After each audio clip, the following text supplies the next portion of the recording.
Hello students, welcome to Legacy IAS Academy. In today's video, we are going to discuss about recent crisis that has erupted in Sudan, which is an East African nation. So why the violence has erupted, what a kind of situation is currently prevailing in Sudan, and there is a kind of what we can say civil war situation that seems to be, the situation seems to be going to war to. What is the origin of that situation? We are going to discuss in detail today. But first, to give you the brief context of the particular issue, recently in the Sudan, many regions of Sudan, including the capital city of Khartoum, many explosion and gunfire-like incidences has been observed. And also the army and the powerful rival forces are battling across the street to have control over the country. In this regard, almost 185 people have lost their life, and it is believed that more than 1,800 people are wounded since the fight began 3 years before, as far as the UN envoy Volker Perthes is concerned. He also said that this toll could be much more higher because there are many bodies lying in the streets here and there, and also in the central Khartoum area where no one can reach because of the clashes. So it is still possible that many dead bodies are still lying unidentified and has not been taken into account. Unfortunately, as far as the statement given by the Indian embassy in the Khartoum is concerned, one of the Indian national also was killed in the clashes by the name of Albert Augustine, who belonged to the state of Kerala.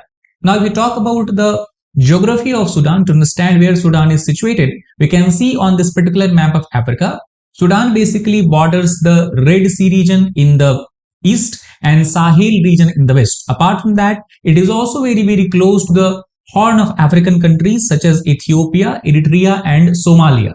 On the northern side of Sudan, we also have the Egypt, and basically through the Sudan, you have the passes of the longest river of the world, that is the Nile River. So due to this reason, Sudan also has a very strategic location because of its proximity to the Red Sea region and also the Gulf, also the Suez Canal region. So let us try to understand the origin of this particular conflict. The conflict that is going on right now can be traced back to the month of April 2019.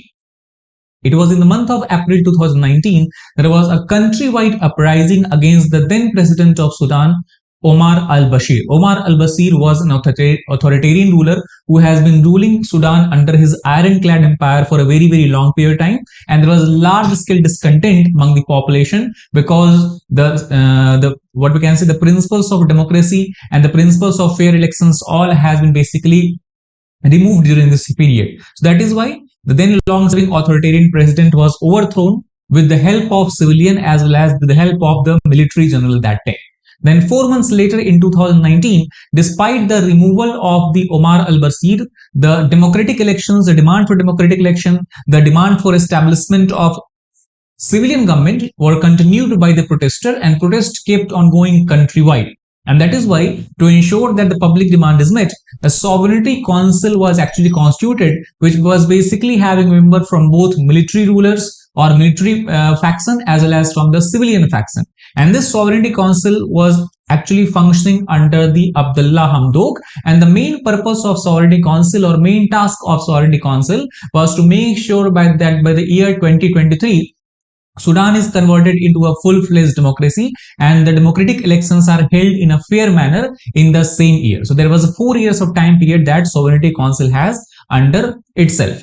But unfortunately, after 2 years, in October 2021, the military overthrew the Hamdok's government. Sovereignty Council basically disbanded, and the General Burhan, who was then military general, became the de facto leader of the country. At the same time, Mr. Daglo, he became the vice president of the ruling council. Now, these two gentlemen are very interesting figure because right now, the infighting that is going on in Sudan is actually happening between the Burhan's led military and Daglo led Rapid Protection Force or Rapid Forces of the Sudan. So Rapid Speed Force of Sudan versus Army, that is currently the situation, currently the conflict that is going on. So soon after 2021, what happened? Relations between the military and the RSF had soured. RSF, basically, we try to understand its formation. It was formed in year 2013, and actually it was formed by the then president Omar al-Bashir. Before, it was known by the name of Janjaweed. Basically, it was a regional militia. However, under the rule of Omar al-Bashir, The Basid was able to transform this Janjaweed into a kind of semi-organized paramilitary forces and also gave their leaders military ranks. So basically, RSF has been also accused of many human rights abuses, including the massacre of more than 120 protesters in the month of June 2019.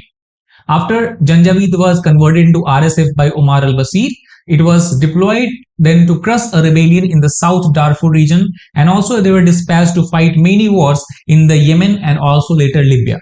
So basically what we can understand that RSF is not a simple paramilitary forces that only deal with the internal problems of the country. Rather than it is kind of a battle hardened force with experience in the actual military battle. And that is what making this conflict very, very dangerous for the civilian population of Sudan as well.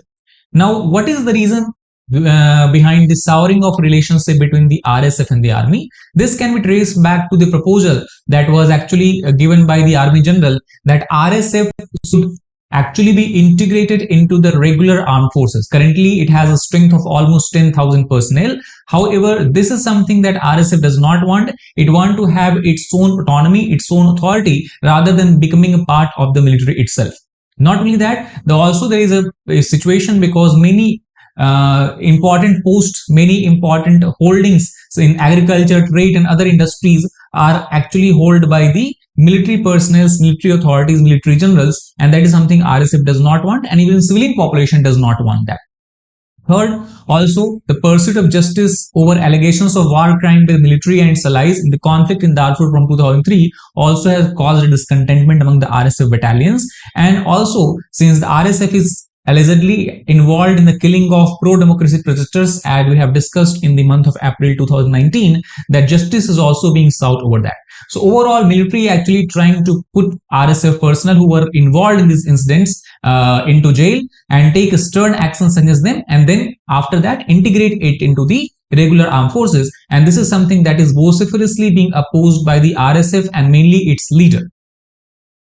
So what is at stake in this particular crisis? So first of all, as we have just discussed, geographically, Sudan enjoys a very, very strategic location, and it is a huge agricultural wealth because of the passes and the flow of Nile River through this. And it is to this region that Sudan actually has sought interest from a lot of big players such as Russia, US, Saudi Arabia, as well as the United Arab Emirates. Western power actually also trying to increase their stronghold and foothold in Sudan because there is a potential fear of Russia gaining access to a military base in Sudan.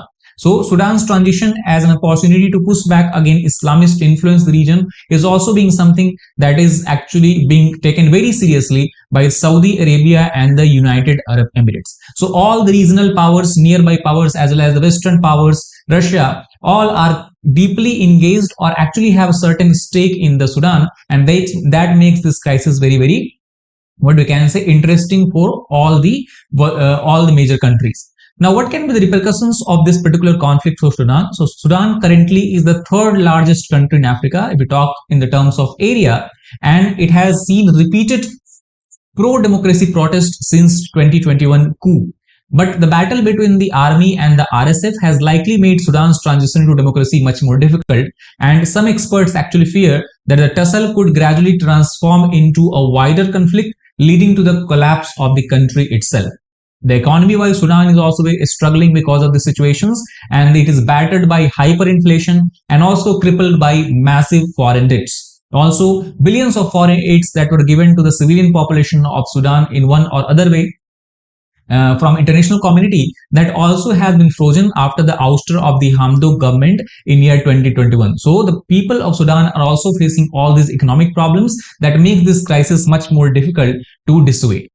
Now let us try to understand about that what has been the relations of India with Sudan. So India-Sudan relations can be traced back to a long time ago, almost 5,000 years back in the history, where there was Nilotic civilization in Sudan and Indus Valley civilization in India.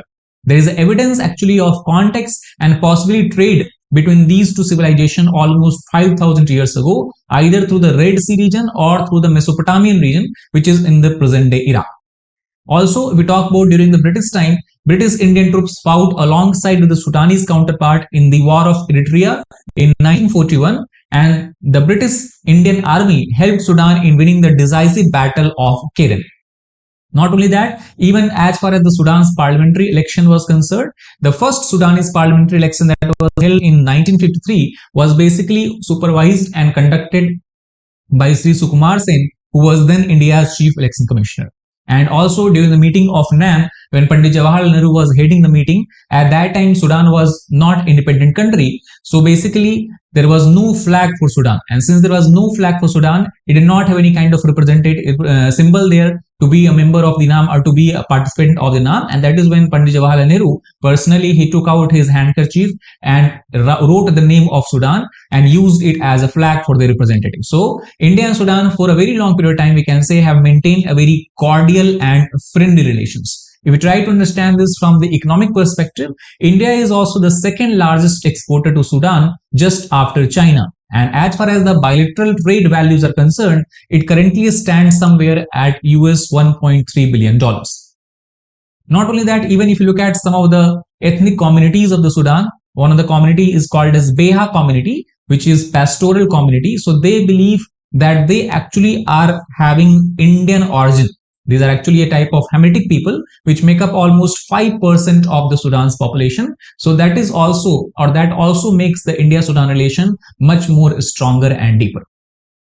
Overall, due to this current ongoing conflict and crisis, if you look at the international reactions, so the both US, UN, as well as other Western countries have obviously called both parties to arrange a truce. Also, the nearby countries, the neighboring country of Egypt, which backs Sudan's military actually, has also said along with Saudi Arabia and UAE that they should actually, what we can say, that both sides should stand down.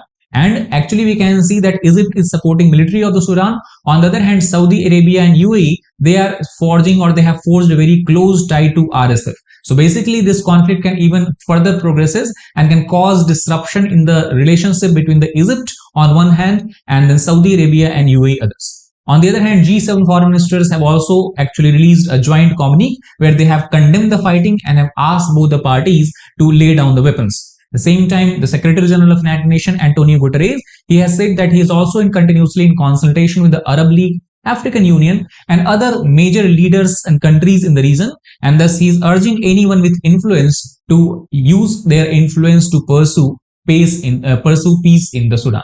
So overall, since this situation is rapidly developing, what we can say in conclusion that violence, obviously the ongoing violence have raised the specter of civil war, obviously because both forces are fighting inside Sudan. We have two different factions fighting within the Sudan, and this is coming at the worst possible time, because this was time when Sudanese were actually trying to revive their drive for a democratic civilian government after decades of authoritarian and military rule.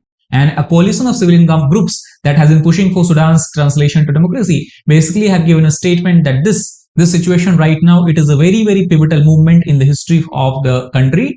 And this is a war that obviously no one can win, no one will win, but it has potential to destroy the country forever.